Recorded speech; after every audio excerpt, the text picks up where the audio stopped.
Welcome back to clean news MP. चलिए देखते हैं मध्य प्रदेश की 25 फटाफट बड़ी खबरों को। इससे पहले आप न्यूज को कहां से देख रहे हैं हमें कमेंट में बताना बिल्कुल ना भूलें। साथ ही हमारे फेसबुक पेज को भी फॉलो करें। फेसबुक पेज का लिंक डिस्क्रिप्शन में दिया गया है। ग्वालियर के अस्पतालों को किया अधिग्रहण से मुक्त, अब हर बीमारी के मरीज भर्ती कर सकेंगे।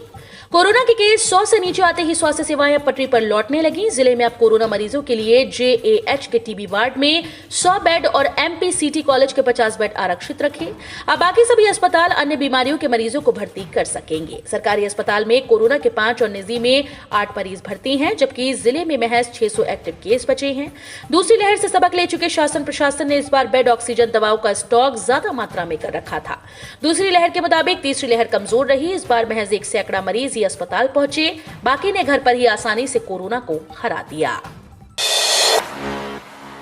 ग्रामीण क्षेत्रों में रोजगार को बढ़ावा देने के लिए मध्य प्रदेश सरकार की नई पहल। ग्रामीण क्षेत्रों में रोजगार को बढ़ावा देने के लिए सरकार नाई, बढ़ई, कुम्हार, लोहार, बसोर आदि को गांव में दुकान उपलब्ध कराएगी। इतना ही नहीं, इन्हें रोजगार स्थापित करने के लिए मुख्यमंत्री पथ विक्रेता योजना में बैंकों से आर्थिक सहायता भी दिलाई जाएगी। इसके लिए पंचायत एवं ग्रामीण विकास विभाग ने सभी कलेक्टर्स को ग्रामीण पारंपरिक उद्यमियों को सहयोग करने के निर्देश दिए।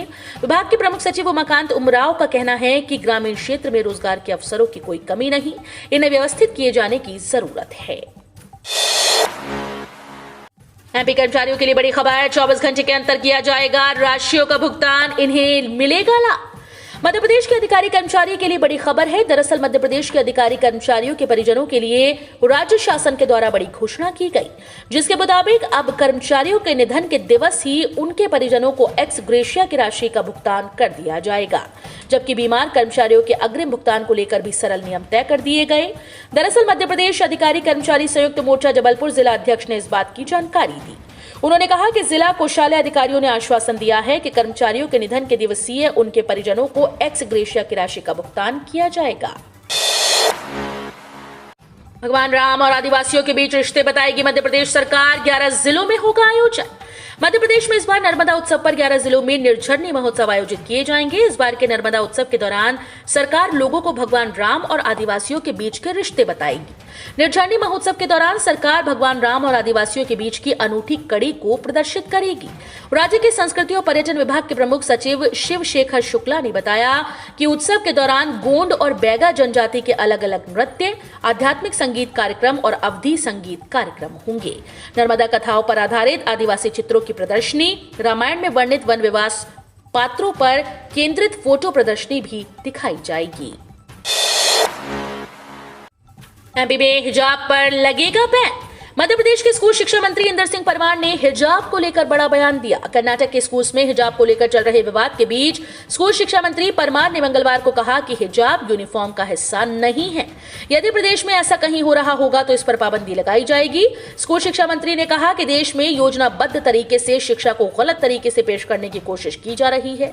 भारत की मान्यता है कि जिस परंपरा में लोग निवास करते हैं उसका पालन अपने घरों तक करें। स्कूल्स में ड्रेस कोड का पालन करना चाहिए। मंत्री ने कहा कि देश और कर्नाटक में जानबूझकर माहौल खराब करने की कोशिश की जा रही है। स्वास्थ्य मंत्री ने भिंड, छिंदवाड़ा और नीमच को भेजी चलित लैब।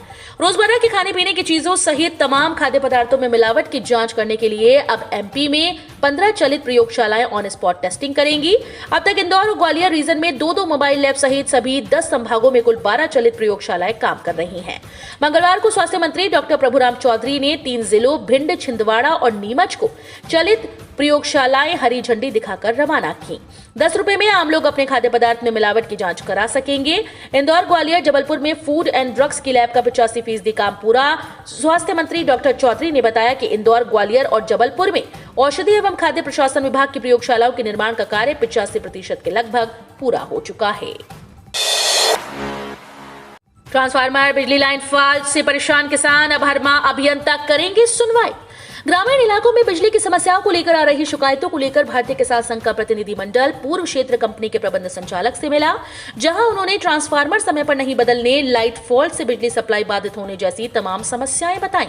किसानों ने ग्रामीण उपभोक्ताओं की समस्याओं को लेकर प्राथमिकता देने की बात कही, जिसके बाद प्रबंधन ने माह में एक बार किसान प्रतिनिधियों के साथ अधीक्षण यंत्री स्तर के अधिकारी की बैठक शुरू करने की व्यवस्था दी है।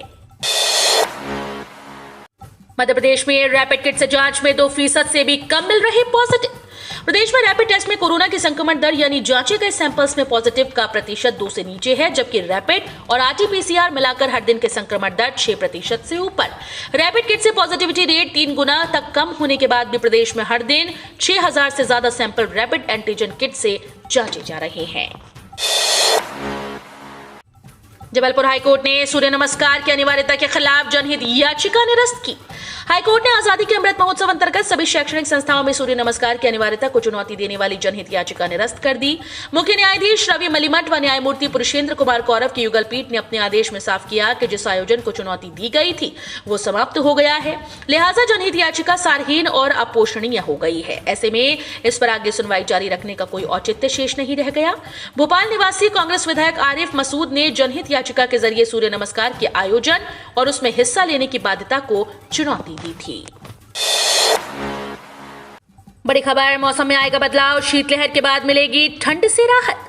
मध्य प्रदेश में इन दिनों शीतलहर चल रही है, जिससे लोगों को भयंकर ठंड का सामना करना पड़ रहा है, लेकिन अब लोगों को ठंड से राहत मिल सकती है, क्योंकि पश्चिमी विक्षोभ के कारण आज 9 फरवरी से तापमान में बढ़ोतरी होगी, जिससे प्रदेशवासियों को ठंड से कुछ राहत मिलेगी। मौसम वैज्ञानिक वेद प्रकाश सिंह के अनुसार सबसे कम तापमान रायसेन में 5.6 डिग्री रहा। वहीं पूरे प्रदेश में रात का पारा 10 डिग्री से 6 डिग्री के बीच बना रहा। सोमवार रात से पश्चिमी विक्षोभ के ऊपरी हिमालयी क्षेत्रों को प्रभावित करने की संभावना है। इस कारण अगले 24 घंटे बाद ही ठंड से राहत की उम्मीद की जा सकती है। मध्य प्रदेश सरकार ने केंद्र से वापस मांगी आईएएस केसी गुप्ता की सेवाएं, बड़े बदलाव की सुगबुगाहट। 1992 बैच के आईएएस अधिकारी केसी गुप्ता की सेवाएं प्रदेश सरकार ने केंद्रीय प्रतिनियुक्ति से वापस मांग ली हैं। केंद्र सरकार ने भी सामान्य प्रशासन विभाग के अनुरोध को स्वीकार करते हुए सहमति दी। गुप्ता के लौटने पर बड़े प्रशासनिक बदलाव की सुगबुगाहट मंत्रालय में शुरू हो गई। दरअसल गुप्ता प्रमुख सचिव स्तर के अधिकारी हैं और उन्हें महत्वपूर्ण जिम्मेदारी दिए जाने के संकेत हैं। केंद्र सरकार से वापस लौटने के बाद वे मुख्यधारा में नहीं आ पाए और लंबे समय तक उन्हें कोई जिम्मेदारी भी नहीं दी गई थी। प्रशासन विभाग कार्मिक के प्रमुख सचिव दीप्ति गौड़ मुखर्जी ने गुप्ता की सेवाएं मांगी जाने की पुष्टि की है। मध्य प्रदेश में मनाया जाएगा गांव का बर्थडे, कल से शुरू किए शिवराज। मध्य प्रदेश के मुख्यमंत्री शिवराज सिंह चौहान प्रदेश में मनाए जाने वाले ग्राम और नगरों के जन्म दिवस का कल सीहोर जिले के ग्राम जैत से शुभारंभ करा। ग्राम के विकास के मुद्दे पर ग्राम सभा की बैठक होगी। मुख्यमंत्री चौहान का किसी नगर या ग्राम के जन्म दिवस मनाने का पर्यावरण और विकास हितैषी नया विचार है। ग्राम या नगर का जन्म दिवस वहां रहने वाले लोगों के लिए गौरव दिवस की तरह होगा। प्रदेश में इसकी शुरुआत सीहोर जिले के ग्राम जैत से हो रही है। मुख्यमंत्री ग्राम सभा में सदस्य के रूप में शामिल होंगे। ग्राम सभा में ग्राम के विकास के बारे में चर्चा होगी। यूपी चुनाव में वोट डालने के लिए मध्य प्रदेश सरकार देगी छुट्टी, नहीं कटेगी सैलरी। उत्तर प्रदेश राज्य विधानसभा आम चुनाव 2022 में मतदान के लिए मध्य प्रदेश के विभिन्न औद्योगिक संस्थानों एवं राजकीय उपक्रमों में नियोजित कामगार जो उत्तर प्रदेश के मतदाता हैं, उनको मतदान दिवस पर मतदान के लिए छुट्टी दी जाएगी। ये सवैतनिक अवकाश होगा और इस संबंध में निर्देश श्रम आयुक्त मध्य प्रदेश द्वारा जारी किए गए। आधिकारिक जानकारी के मुताबिक निर्देश में कहा गया कि मध्य प्रदेश राज्य में स्थित औद्योगिक एवं वाणिज्यिक प्रतिष्ठानों तथा अन्य सभी प्रकार के स्थापना के नियोजक उनके संस्थान में कार्यरत ऐसे सभी व्यक्तियों को जिनमें आकस्मिक और दैनिक मजदूर भी सम्मिलित हैं, जो उत्तर प्रदेश राज्य के पंजीकृत मतदाता हैं, उन्हें विधानसभा आम चुनाव 2022 के लिए निर्वाचन आयोग के द्वारा निर्धारित मतदान दिवस को सवैतनिक अवकाश प्रदान करें। कमलनाथ के फैसले पर आपत्ति उठाने वाले मानक अग्रवाल की कांग्रेस में वापसी। हिंदू महासभा से जुड़े बाबूलाल चौरसिया को कांग्रेस में शामिल किए जाने का विरोध करते हुए प्रदेश कांग्रेस अध्यक्ष कमलनाथ पर सवाल उठाने वाले प्रदेश कांग्रेस के पूर्व प्रवक्ता मानक अग्रवाल की पार्टी में वापसी हो गई। कांग्रेस के केंद्रीय नेतृत्व ने उनका निष्कासन समाप्त कर दिया। इसके बाद उन्होंने कांग्रेस की प्राथमिक सदस्यता ले ली। प्रदेश कांग्रेस का इस समय सदस्यता अभियान चल रहा है। अग्रवाल को पूर्व मुख्यमंत्री दिग्विजय सिंह का समर्थक माना जाता है। पार्टी ने उन्हें पिछले साल मार्च में तब 6 साल के लिए निष्कासित कर दिया था, जब उन्होंने बाबूलाल चौरसिया को कांग्रेस की सदस्यता दिलाए जाने का विरोध किया था। वेयर हाउस के लिए सरकार से मिलेगी 1 करोड़ रुपए की सब्सिडी। किसानों की आय बढ़ाने को लेकर सरकार की ओर से कई लाभकारी योजनाएं चलाई जा रही हैं। इन योजनाओं के जरिए किसान अपनी आमदनी बढ़ा सकते हैं। इतना ही नहीं, किसान ऐसी योजनाओं का लाभ लेकर अपने लिए प्रति माह एक निश्चित आमदनी भी सुनिश्चित कर सकते हैं। इन योजनाओं में से सरकार की ओर से वेयर हाउस योजना चलाई जा रही है। इसके तहत किसानों को वेयर हाउस के निर्माण के लिए 1 लाख रुपए की सब्सिडी प्रदान की जाती है। यदि किसान या कोई भी व्यक्ति इस योजना का लाभ उठाकर अपना वेयर हाउस खोलकर प्रति माह इससे लाखों रुपए की कमाई कर सकता है। बता दें कि यदि आप 1 लाख बोरी का वेयर हाउस बनवाते हैं तो तो उसमें आपको वेयर हाउस का किराया करीब 8,30,000 रुपए प्रति माह प्राप्त होगा। आम आदमी को फिर लगेगा महंगाई का जबरदस्त झटका। बिस्किट, इलेक्ट्रॉनिक समेत रोजाना जरूरतों की चीजों की बढ़ेगी कीमत। आम उपभोक्ताओं पर महंगाई की मार और बढ़ सकती है। कमोडिटी लागत और मार्जिन दबाव से जूझ रही बिस्कुट, सौंदर्य उत्पादों और घरेलू उपकरण बनाने वाली कंपनीज इस तिमाही में कीमतों में बढ़ोतरी कर सकती हैं। उपभोक्ता, इलेक्ट्रॉनिक्स और उपकरण निर्माता संघ के प्रेसिडेंट एरिक ब्रांगजा का कहना है कि कीमतों में बढ़ोतरी पिछले कुछ समय से होनी चाहिए थी। त्योहारी सीजन के चलते उद्योग ने कीमतों में बढ़ोतरी टाल दी। हालांकि हम उम्मीद करते हैं कि कमोडिटी मुद्रास्फीति में वृद्धि के कारण इस तिमाही में कीमतों में लगभग 5% की बढ़ोतरी हो सकती है। शिवराज ने बांटा 300 करोड़ का लोन। मुख्यमंत्री शिवराज सिंह चौहान ने मंगलवार को राज्य ग्रामीण आजीविका मिशन में गठित स्व सहायता समूह के सदस्यों को लगभग 300 करोड़ रुपए के बैंक लोन का वितरण किया। सीएम शिवराज ने कहा, मैं हर महीने बैंकों की क्लास लेता हूं, उनसे पूछता हूं कि तुमने कितना पैसा दिया। स्व सहायता समूह को बैंक लिंकेज मिला कि नहीं, डंडा लेकर पीछे पड़ा हूं, तब जाकर 300 करोड़ रुपए बहनों के खाते में डाल रहे हैं। ये पैसा हर महीने डालते रहेंगे। शिवराज ने कहा कि सरकार द्वारा ऋण की सुविधा दी जा रही है, उसकी सुविधा लो। साहूकारों से पैसा लेने की कोई जरूरत नहीं। सूदखोरों के चक्कर में हमको नहीं पड़ना, नहीं तो वो बर्बाद कर देते हैं। अर्थव्यवस्था में तेजी लाने व गरीबों की मदद के लिए एक और राहत पैकेज ला सकती है मोदी सरकार। कोरोना की तीसरी लहर के बीच अर्थव्यवस्था में तेजी लाने और गरीबों की मदद के लिए केंद्र सरकार एक और राहत पैकेज ला सकती है। इसको लेकर विचार विमर्श शुरू हो गया। 2 सरकारी अधिकारियों ने ये जानकारी दी। अधिकारियों के अनुसार नए राहत पैकेज में उन कल्याणकारी और सामाजिक सुरक्षा वाली योजनाओं को बढ़ाया जा सकता है जो आने वाले महीनों में समाप्त होने जा रही हैं। कोरोना के आर्थिक प्रभाव को कम करने के लिए और मांग को बढ़ाने के लिए सरकार ने कई उपायों की घोषणा की है। इसमें महात्मा गांधी राष्ट्रीय ग्रामीण रोजगार गारंटी अधिनियम, आत्मनिर्भर भारत रोजगार योजना, प्रधानमंत्री गरीब कल्याण योजना और किफायती घरों पर इंसेंटिव जैसी योजनाएं प्रमुख हैं। पैन कार्ड खो गया है, अब मिनटों में करें e PAN download. Pan card एक जरूरी दस्तावेज हो गया है। आजकल सरकार से लेकर निजी काम को करने के लिए पैन कार्ड अनिवार्य हो गया। बैंक में अकाउंट खोलना हो, क्रेडिट कार्ड और डेबिट कार्ड लेना हो या फिर ITR दाखिल करना हो, हर जगह पैन कार्ड अनिवार्य है। ऐसे में अगर आपका पैन कार्ड कहीं खो जाता है तो आपको परेशान होने की जरूरत नहीं। अब आप आसानी से अपना e PAN card income tax की नई वेबसाइट से डाउनलोड कर सकते हैं। पेट्रोल डीजल को भी मात दे रही है इलेक्ट्रिक कार। एक चार्ज में 484 km का रन।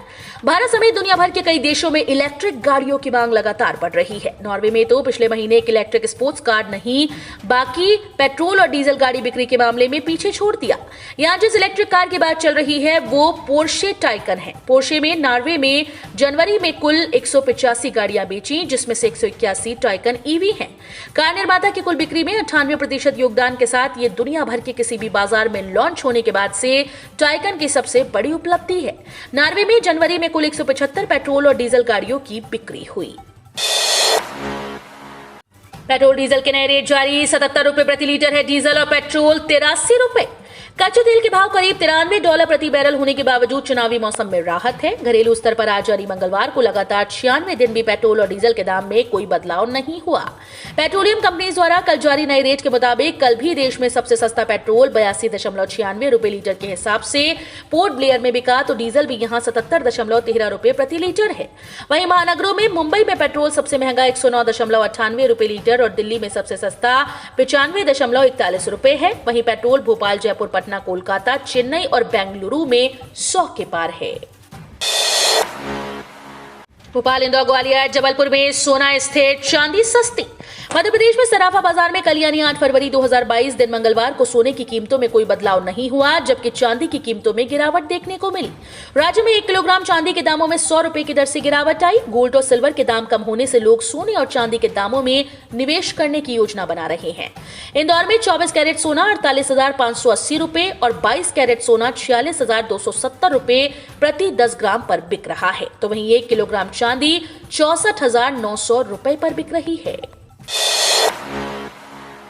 भर्ती परीक्षाओं में क्वेश्चन आंसर पर चैलेंज का नया नियम। प्रोफेशनल एग्जामिनेशन बोर्ड भोपाल द्वारा भर्ती पात्रता एवं प्रवेश परीक्षाओं में प्रश्न उत्तर को चैलेंज करने का नया नियम बना दिया गया है। यह आदेश क्रमांक 643 दिनांक 8 फरवरी 2022 को जारी किया गया। इसमें लिखा है कि प्रोफेशनल एग्जामिनेशन बोर्ड द्वारा आयोजित विभिन्न प्रवेश चयन पात्रता परीक्षाओं में परीक्षा उपरांत अभ्यर्थियों से प्रश्न उत्तर पर ऑनलाइन आपत्ति अभ्यावेदन प्राप्त किए जा सकते हैं। उक्ति के परिप्रेक्ष्य में यह निर्णय लिया गया है कि अभ्यर्थी के द्वारा किसी भी प्रश्न पर एक बार आपत्ति दर्ज की जा सकेगी।